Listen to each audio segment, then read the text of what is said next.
मित्रांनो, इन्फोजे 360 चॅनलमध्ये आपले स्वागत आहे. मी कालच्याच व्हिडिओमध्ये तुम्हाला सांगितले होते की 13 मार्चपर्यंत DBTची प्रक्रिया पूर्ण होऊन 13 मार्च नंतर हप्ता यायला सुरुवात होणार आहे. तर आनंदाची बातमी अशी आहे मित्रांनो की आजपासून आज दिनांक 14 मार्च 2026 सकाळी 11 वाजल्यापासून लाभार्थ्यांच्या खात्यात पैसे जमा होण्यास सुरुवात झालेली आहे. मित्रांनो, संजय गांधी निराधार योजना व दिव्यांग पेन्शन योजना या अंतर्गत 1500 रुपये निराधार लोकांना आणि 2500 रुपये दिव्यांग लोकांना असे मिळत असते.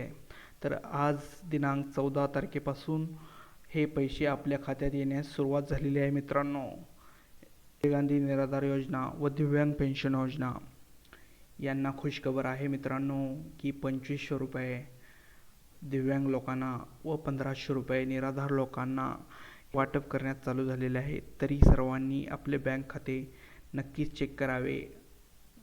तर मित्रांनो, संजय गांधी निराधार योजना व दिव्यांग पेन्शन योजना यांच्या पुढील अपडेटसाठी आपण इन्फोजे 360 चॅनलला नक्की सबस्क्राईब करा मित्रांनो.